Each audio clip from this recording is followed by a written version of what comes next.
All right, episode 74 of the Fired Coaches podcast. We have a guest who I've known since I was a kid, being in Wisconsin, watching Wisconsin football.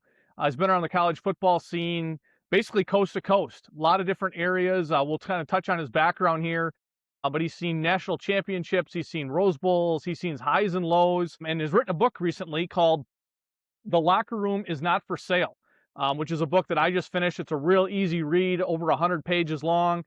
Talks through his experience, his journeys working with players, and basically how sacred the locker room is, and really how, there's a brotherhood that's formed in there. It doesn't matter where you're from, if you're from the city, the suburbs, rural areas, wherever. So we have Brian White, and we also have Uncle Real from the Florida area as well, too, who's actually mentioned in the book here. So appreciate both you gentlemen for joining tonight. Appreciate it.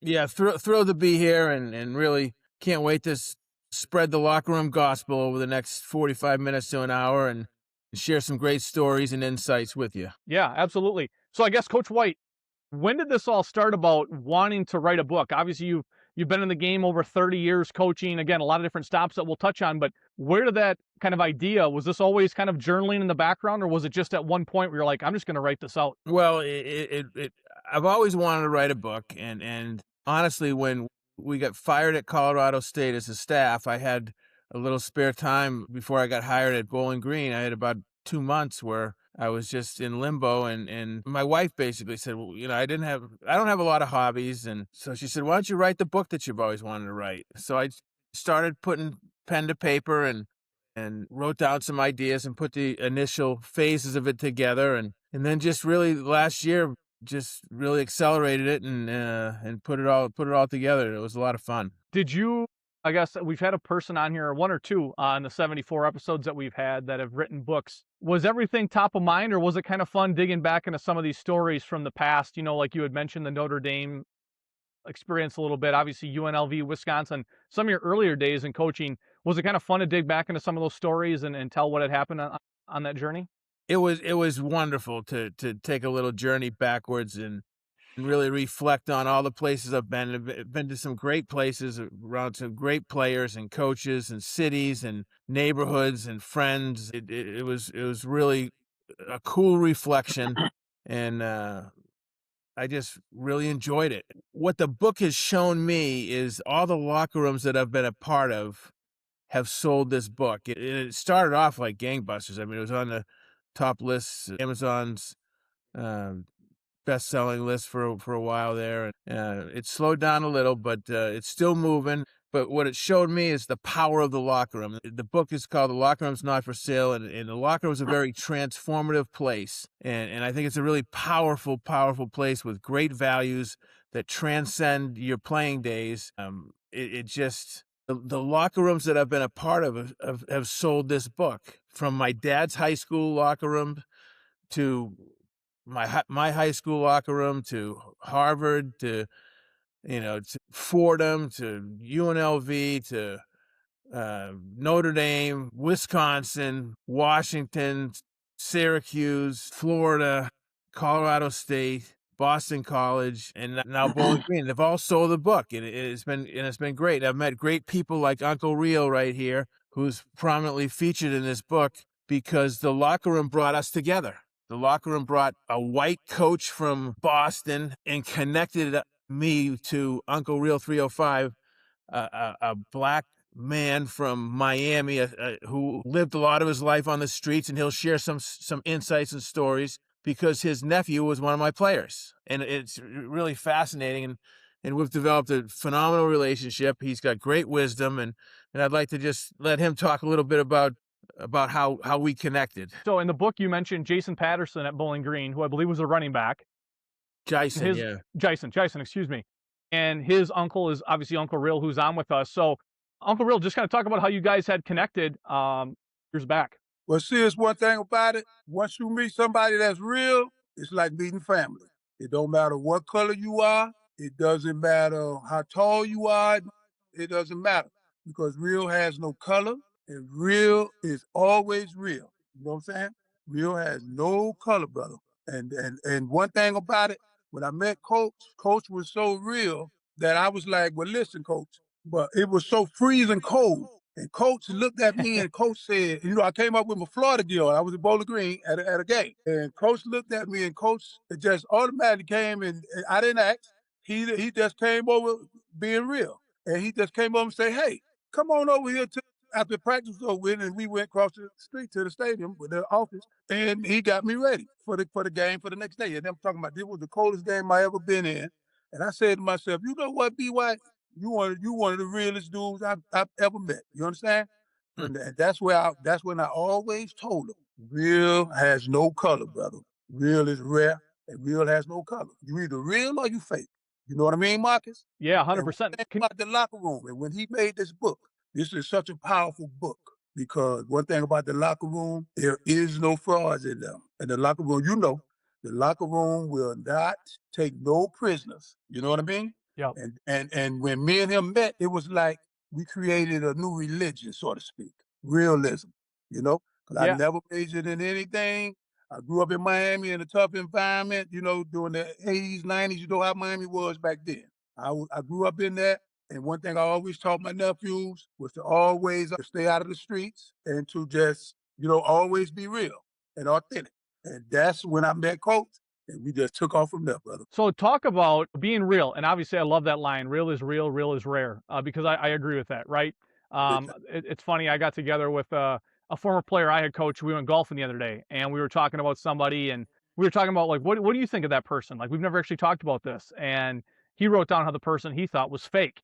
And again, you can't fake it, right? So talk about Coach White and meeting him. Like, what makes him real, though? Like, what are those characteristics? Because again, in the book well documents, right? You talk about Boston College with Zay Flowers, AJ Dillon, all these different people that you've coached, recruited, the different, I love how you said there's always one more chair at Thanksgiving or holidays or all these different occasions where Coach White loves to cook and just be hospitable to his people. So, like, what just made it where it's so easy to kind of get to know Coach White? Coach White is, you know what I call Coach White? He don't like for me to call him this neither. I call him the LG. You know what the LG means, Marcus? The legend. Legend? The legend in his own right. He's never been a head coach. But like I tell Coach, you are a legend, brother, because one thing about Coach, he's real. You see? And that's what the kids need these days, authenticity. You understand what I'm saying?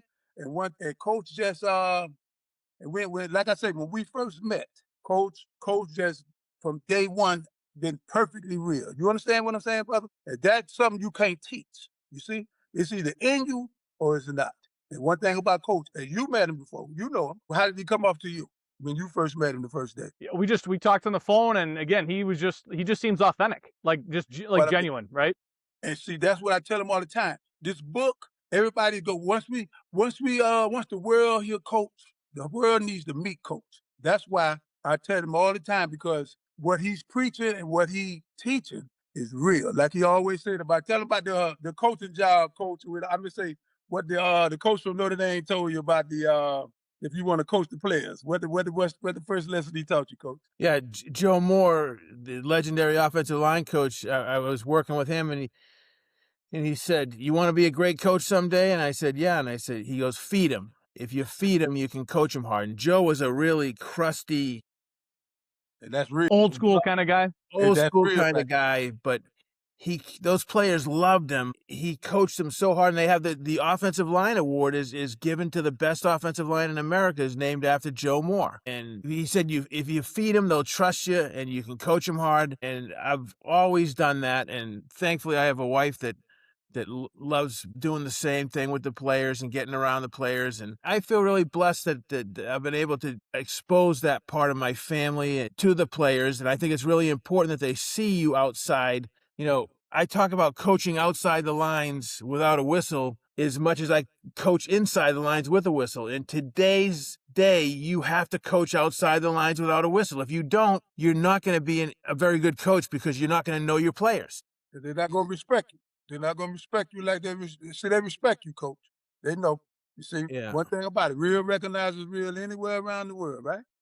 No doubt. No doubt. You never have to tell nobody who is real and who is fake. It don't take how long do it take you, Marcus? Let me ask you a question. How long does it take you when you meet somebody?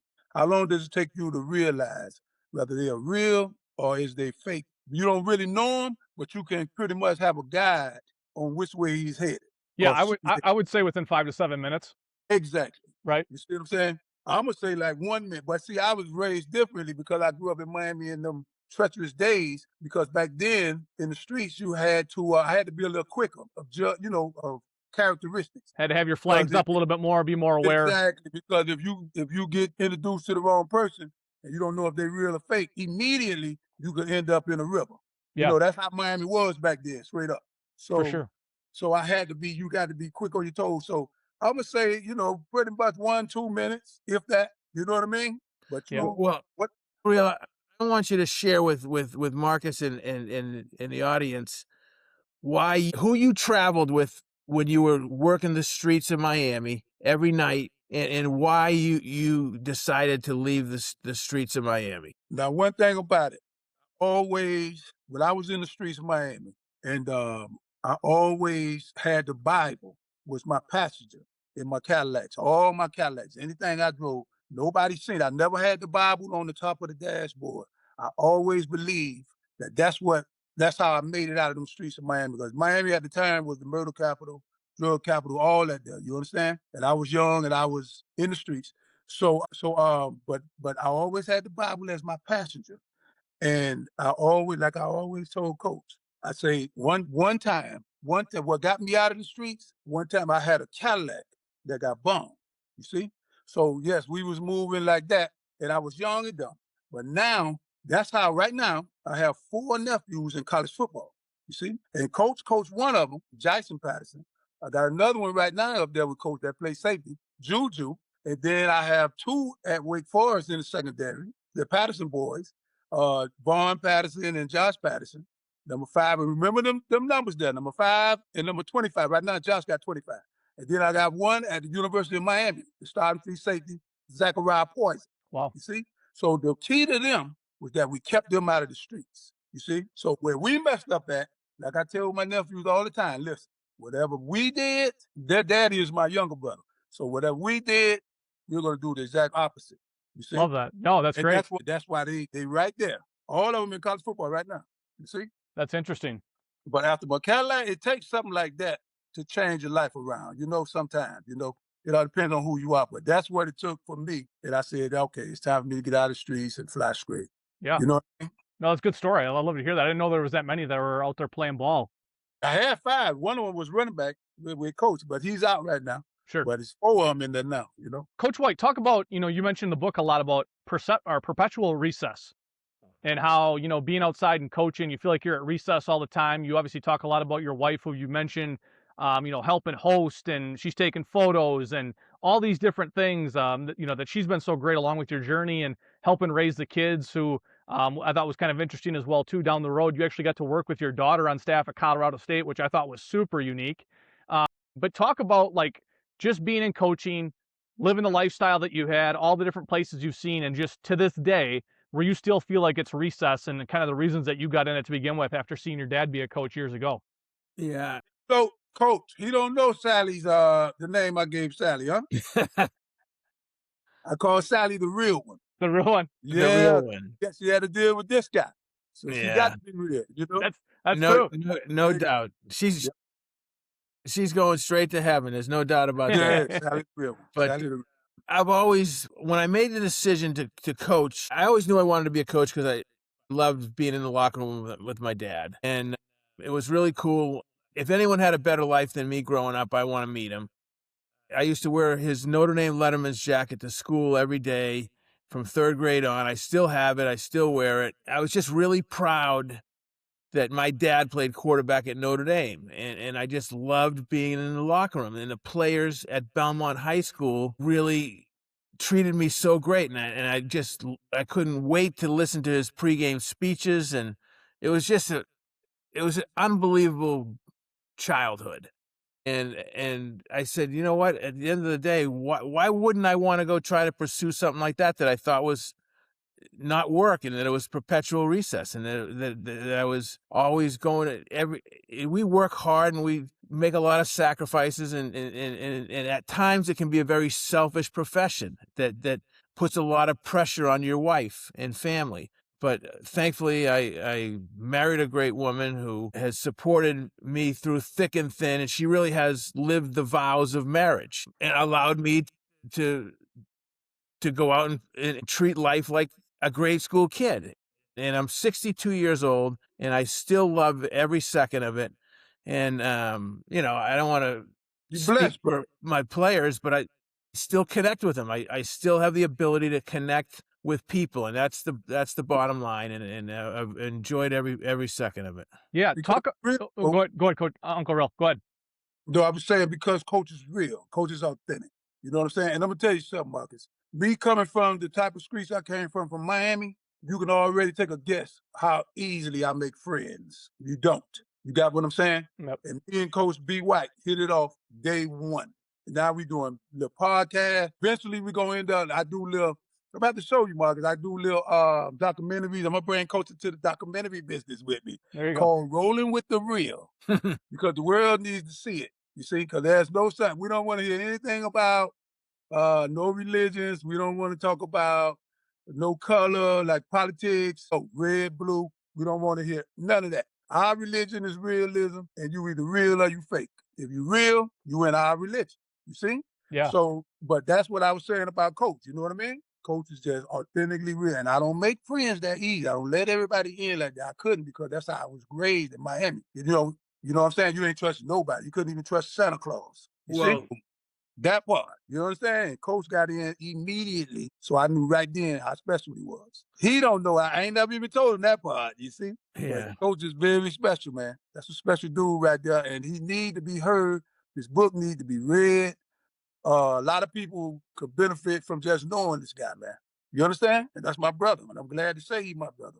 You know? Yeah. One of the things that I wanted to add to that, he talked about realism. And in the book, I talk about the isms of the world. Realism is the only one that isn't divisive. Realism is a unifier. But all the words that we think about that have ism in them, racism, sexism, ageism, alcoholism, imperialism, colonialism, I mean, think of them, isms are very divisive words. Yeah. The beauty of the locker room is that it tears these walls down, the isms of life, and turns them into hoods. Yeah. And what are the hoods of life? Fatherhood, brotherhood, sisterhood, motherhood. And eventually the ultimate goal is servanthood, which is the highest form of leadership, which where you're really serving people in community and you're serving a higher purpose. And that's what the book's all about. And that's what the locker room has taught me. The locker room has taught me that it's such a powerful tool. It's a crucible that melts away all the isms of the world and turns them into communal places where people can grow and prosper and succeed and live great lives. And that's the beauty of the locker room. Now, Marcus, let me ask you something. Like I said, about Coach being a special coach, see, it takes a special type of coach, not only to just coach players that will listen to you, or that's, you know what I mean, the coach, also to coach players that the whole world might see as a problem, but then certain guys that some other coaches might think is a problem, they gravitate to a certain special type of coach, like Coach. Coach, did you ever tell him who you coached at Florida Gators? I haven't, but And see, Coach is just a legendary coach. He played at the Gators, and he had players that was, that was controversial, but guess what? They never was controversial to him because they knew he was real. You see? Yeah. Coach White, That's what you talked about, obviously, being so connected, and obviously that ties into the locker room. How do you, overall, the different places you stopped at, which you had talked about prior, as we started the podcast here, how do you stay connected to all those guys? I mean, you think about, I know you're on social media, you had listed you were at AJ Dillon's wedding, somewhat recently, and there's all these different players over time. Like, how do you, I think that's a tough job of coaches anywhere. Once you start getting into 8, 10, 15, 20 plus years, you have all these different coaches and you're still working to work on, obviously fostering relationships with your current players and recruits. But how do you stay in touch with all those people that you coached in the past? Realism. Yeah, just what Uncle Real saying, realism. It's communication. Last night I talked to Brooks Bollinger, who one of the toughest players I ever saw in Wisconsin history. Yeah, and Brooks is, as I said in the book, Brooks is one really special player to me. I mean, if I could be a person outside of myself, I'd want to be Brooks. I mean, he was just such a joy to coach and tough and smart and everything. But, I talked to him last night, and it's funny. I talked to him he connected with my brother, Kevin, who's a Wall Street real estate guy, and he connected with him through LinkedIn. So they were talking, and then they patched me into the conversation. So it's such a connected dots world, and you have to enjoy people, you have to enjoy relationships, you have to enjoy connecting dots, you have to enjoy, spending time cultivating those relationships even when you're done coaching them. And it's really funny because when I talk to these players, they don't talk about the games. They don't talk about they talk about the meals at the house. They talk about my kids. They talk about Sally. They talk about, That's right. Seeing me outside of Realism. Yeah.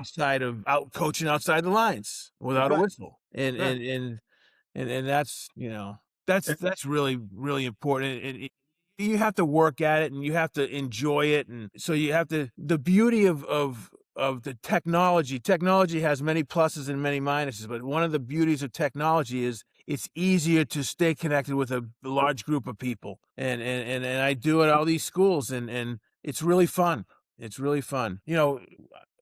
I wanted to talk a little bit about Coach Uncle Real was talking about my days at Florida, and I haven't talked much about Aaron Hernandez, so this is probably the most I'll talk about him. And everyone asked me, and James Patterson wrote a book about him, and they wanted me to talk openly about him, and I didn't feel like it was the world's right to know, but I do feel compelled to say this. I feel really bad for the people that have been hurt by Aaron and the things that he did. But coaching Aaron Hernandez was a joy. He's the hardest working football player I've ever coached. He's the smartest football player I ever coached. He is not a soulless person. And I know that's hard for some people to hear, but Real recognizes though. I loved coaching Aaron. Yeah. Because he gave so much of himself to me and to my family. And I feel really sad about how his life ended and the people that he impacted so negatively. It's a true tragedy because he's not a monster. And he loved your family too, right, Coach? He did love my family. See? And when they were playing in the Super Bowl, he had to call up people right after the game in the locker room. The year that they went to the Super Bowl to play against the Giants, literally the game ended, and within 2 minutes in the locker room, he called up me and Sally and invited me, Sally, my son Jackson, my daughter Cassidy, and a young man that we mentored in Gainesville, Juan Martinez Walker, who lived with us, who's just an incredible young man himself. He invited us all to the Super Bowl. Now we didn't go, but just the thought, Exactly. and that we were a top priority for him was really, really meaningful. And So he had invited you to the Super Bowl? yeah, Wow. like literally 5 minutes after Their AFC Championship game or whatever? Yeah. Wow. And that's what I meant, Marcus, when I said some people could have situations that's, but they still need like a mentor, like, you understand? That's how I'm is right now. Like a lot of the young guys in the streets right now today. They ask me a lot of questions, cause they know I've been there, done that, and I can give it to them real. I can give them from an insight. You understand? What not to do, what to do, what not to do. You understand? Yeah, absolutely. Same thing with coach. That's how he coach. See, and regardless of whoever they are, real recognize real. Yeah. Real has no color, and real is real.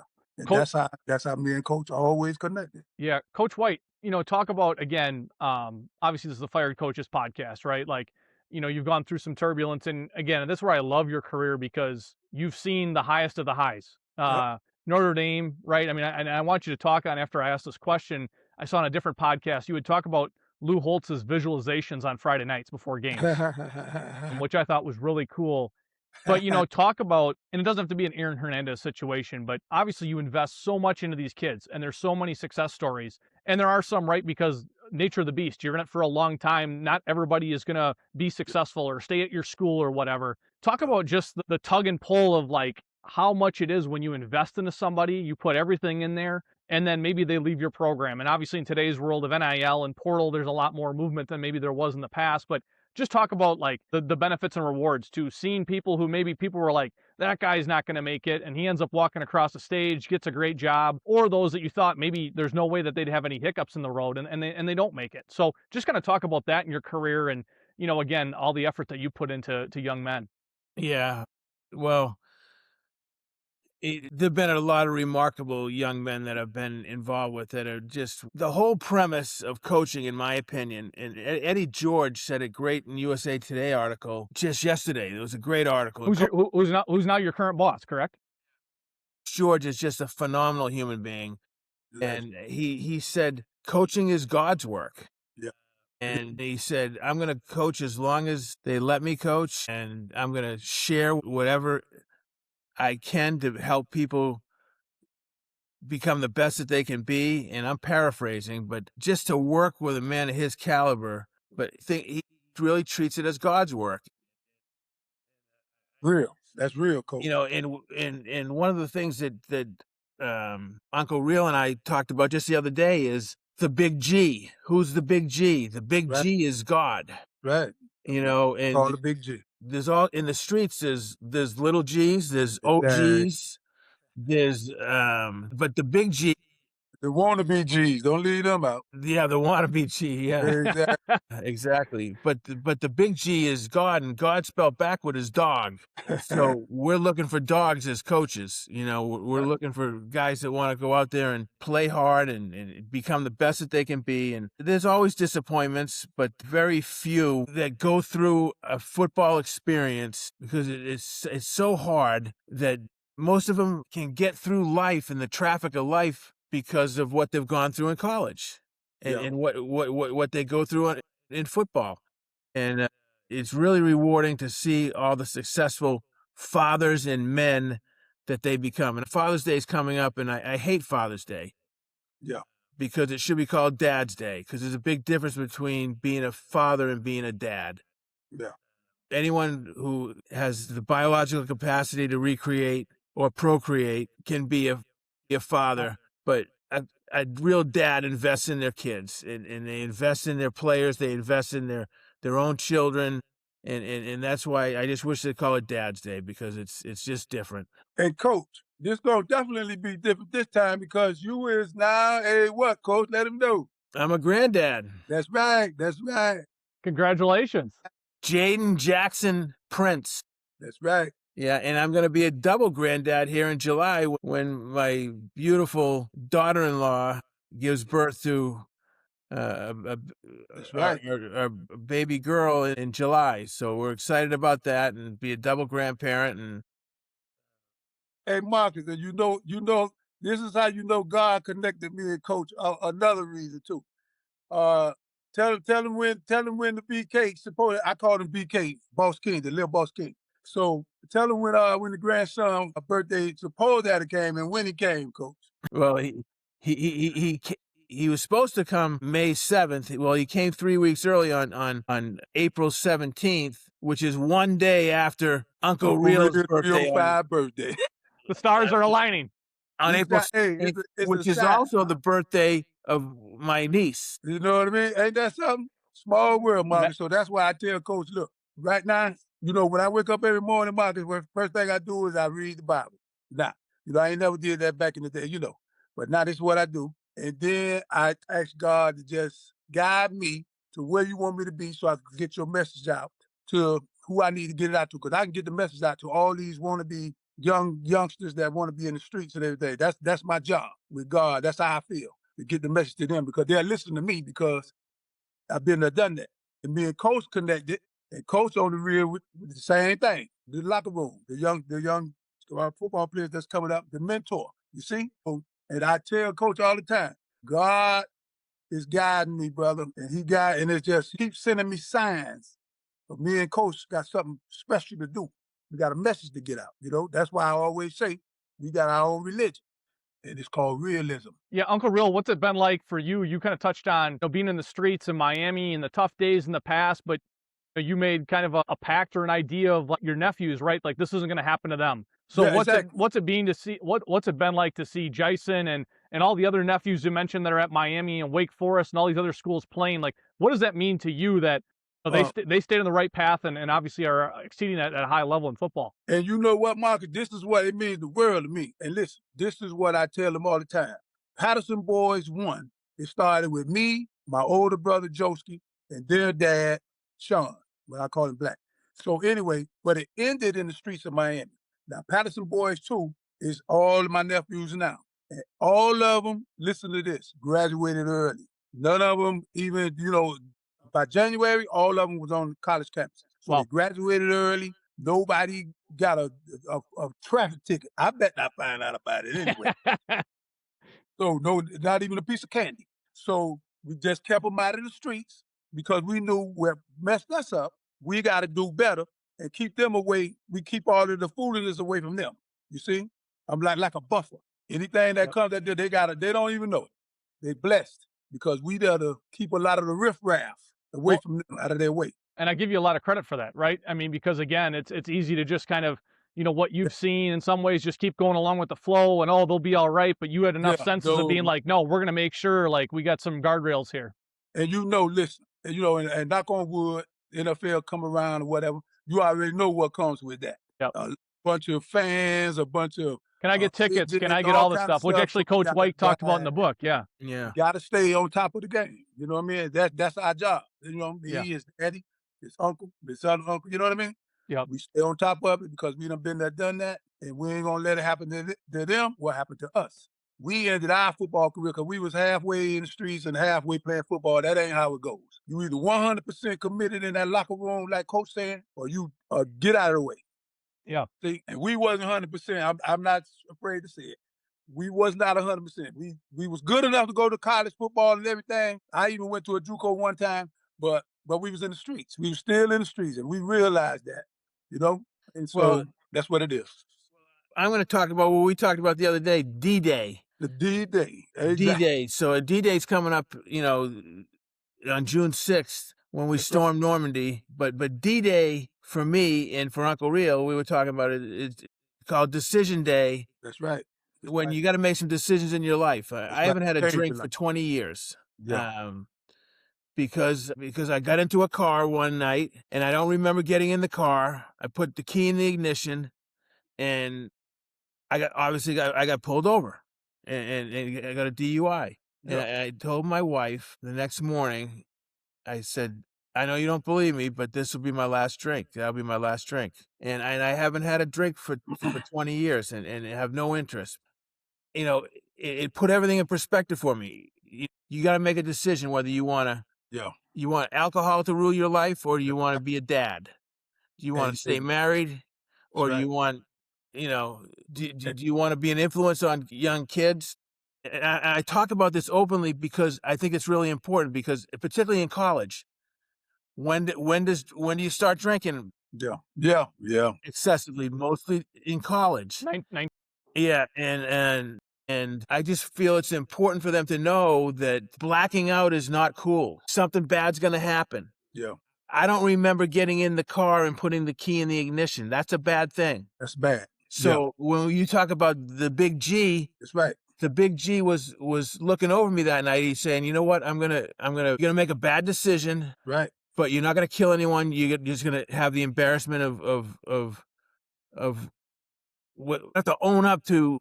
Your situation. And and I have, and I did. And I talk about it openly to people because I want them to know that you can make these changes. You can make these personal changes in your life. And if you really want to. That's right. And I know that he had to make the same decision about getting out of the streets. Exactly. And unfortunately, Cadillac had to get bombed at my house. You understand?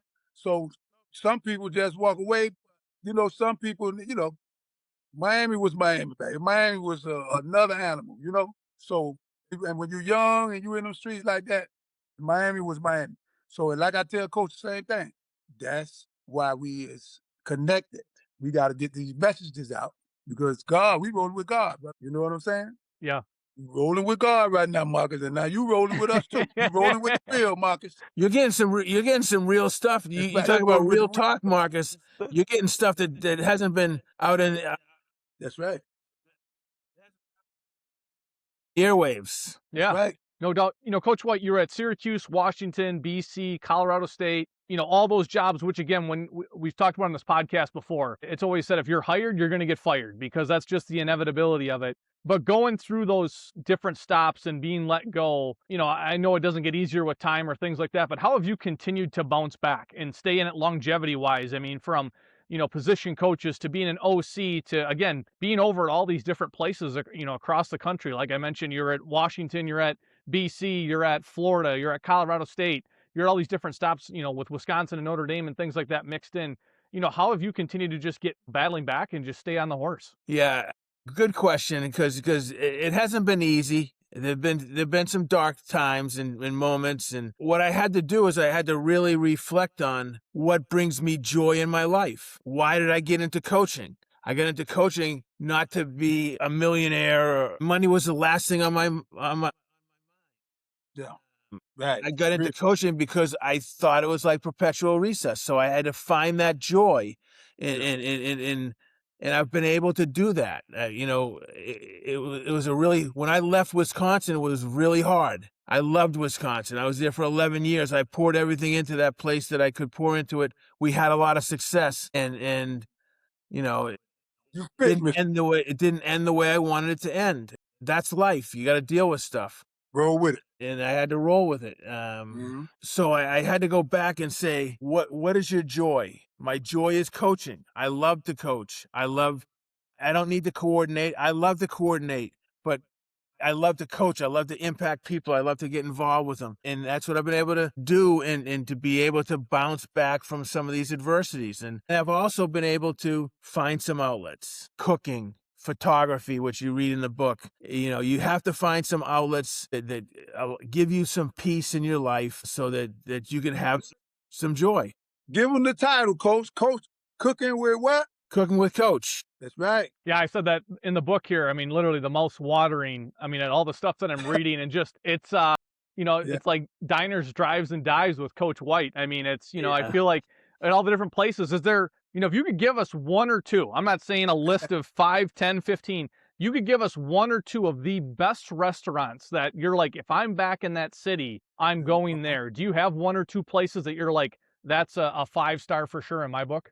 Absolutely. New York, in Brooklyn, Peter Luger's Steakhouse is top notch. Nice. I just absolutely, that's a place I'm going to go to. And I'm going to, if I can find a great pizza place in the East Coast, whether it's Sally's or Pepe's or L&B's in Brooklyn, I'm gonna participate in a couple slices of pizza. Anyone that knows me knows that's gonna happen. So you know how to toss it, Coach?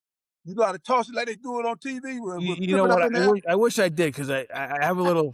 I have a Kamado Joe that has a pizza oven attached to it, and I've done it a few times, but right. I can't say that I've perfected that part of my cooking game yet. Yeah, I feel you, Coach. But it was really funny. Just today, let me see if I can show you this picture on the screen. I got this picture from a player that I coached here at Bowling Green, Teron Keith, who was an absolute stud. Yeah, so there's he played with. Yeah, so there's a picture of burgers right there. So he said, "You taught me that." But he put his thumb in the burger, just like I taught him. Because when they came over to cook burgers, you put an indent in the burger so that when you cook it, it doesn't shrink; it expands. Really? Yeah. I just learned something new, Coach. Yeah. So he sent me that picture just last night. Oh yeah. And I woke up this morning, and that was the picture I looked at, and I said, you know what? That's what it's all about. That picture is why I coached. Yeah, you taught him that. Exactly. You just taught me something. What about you, Marcus? Did you learn something from Coach? I learned stuff. I can't cook though. That's why I got my wife. You gotta marry smart. You gotta marry when you have a weakness. You gotta marry a strength. So no doubt, brother. Yeah. Coach White, you also mentioned in the book, I think it was 2016, you were diagnosed with Parkinson's. Just kind of touch on that. And again, I think it's very admirable. You're continuing, you're fighting through, like how has that been, going through your coaching career, in the later years, you're kind of diagnosed with that. Yeah. Well, it hasn't been easy, but people have been so incredibly,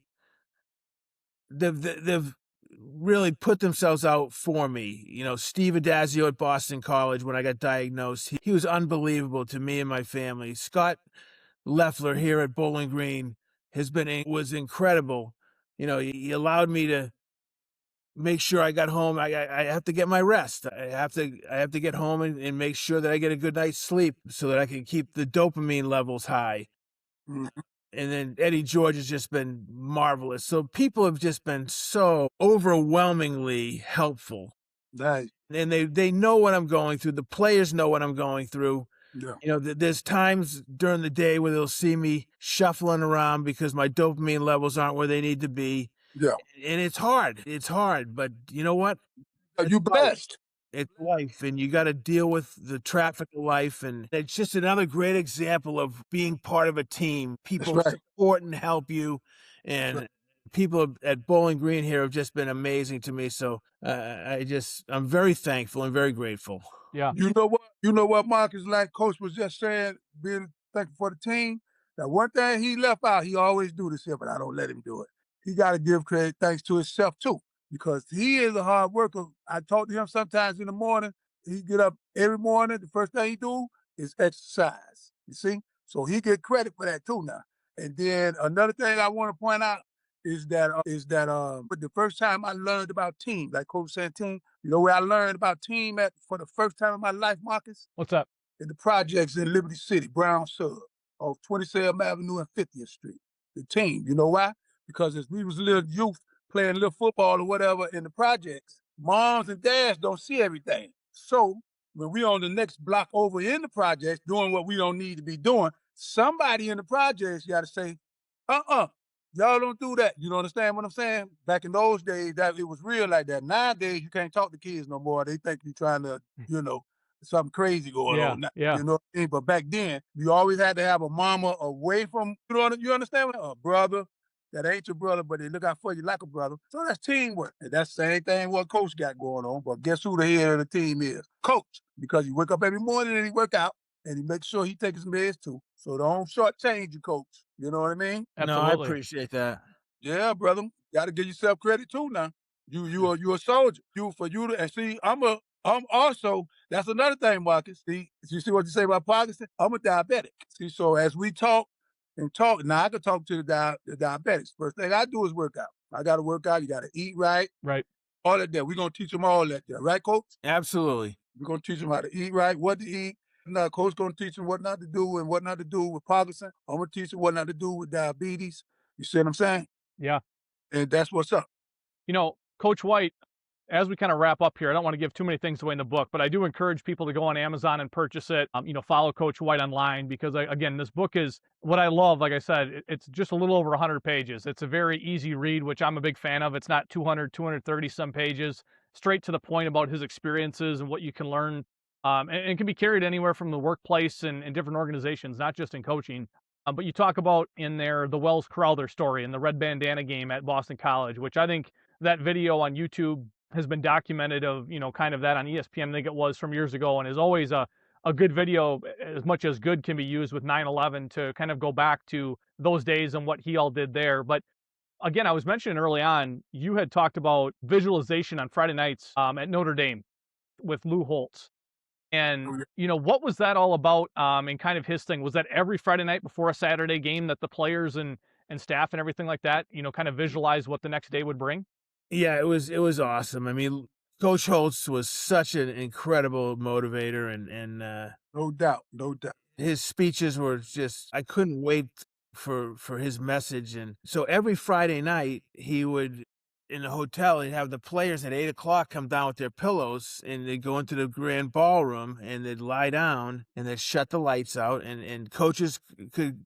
I used to go every Friday too to listen. And he'd just walk around in a soothing voice, and he'd just talk about everybody's role and responsibility in that game. He would walk in and he'd say, "Marcus Weigert, I can't wait to watch you play tomorrow. I can't wait to watch you make that big block to spring the touchdown on the punt return that's going to change the game. It's going to be a critical block, and you're going to get your head in front of that defender, and you're not going to block him in the back, and you're going to spring Ricky Waters for the big time touchdown. You know, He see it. Uncle Real, I can't wait to watch you come ripping off that edge and reduce your shoulder surface area and go sack that quarterback, knock that ball loose, pick it up, scoop and score, and win the game. And it just talk about everyone's responsibility, and it was truly magical. He really, I mean, way ahead of his time in terms of visualization and positive reinforcement and all that stuff. Yeah, he was magnificent. I And mean, coach, y'all won the national championship. Hey, look, Marcus, here's another thing how me and coaches connected. I didn't know coach was what I grew up a Miami Hurricane fan. Yeah, the Catholics and the day. convicts game, So right? that was our rival. Exactly, Catholics versus convicts. I didn't know coach was one of the coaches on the T88. So anyway, listen to this. Jimmy Johnson used to beat up on Notre Dame. So and run the store up. They went and got Lou Holtz. So I didn't know who is this guy, Lou Holtz. You know, I'm young. I was young then. I didn't know nothing about him yet. And so when they went and got him, that's when everything changed around. I didn't know you had coach with him too. You see, coach was on that national championship team too. You see, but that was an incredible football game. Now, this is how good I Miami like Notre was. Dame, but I Yeah, this is how good Miami was. They had 7 turnovers in the game and still had a chance to win. And they Yeah, it was like 31-30 or something like that, right? Yeah, 31-30. Yeah. 31-30. Yeah. yeah. That was legendary stuff right there. So Yeah, it was amazing. And I didn't know my brother was out there. Yeah, and you know what? We just celebrated Coach Holt's celebration of life for a great life just about a month ago in South Bend, maybe 2 months ago. I can't remember the exact day, but it was magnificent. It was a great turnout, and to celebrate an incredible man's life and a great coach. It was reconnecting with the players was fantastic, and the stories were awesome, and it was just a really memorable weekend. Well, these stories have been awesome. I appreciate, both you guys jumping on here, talking about the book, Coach White about your history, Uncle Real talking about the streets and your nephews and getting them on the right path. I mean, this book, again, is well worth the time where both these individuals are focused in on it. And I think it really can help a lot of people. I mean, Coach White, I know, you've obviously been in the game a long time. Now your son, I believe, is a special teams coordinator at Marshall. Yeah. Just a lot of football that's run through your bloodlines with your father and everything like that, as well as a high school coach. So greatly appreciate you guys, honestly jumping on the podcast and sharing some stories. Appreciate you, Marcus. No, Anytime, brother. this was a thrill. Thank you very much. Exactly.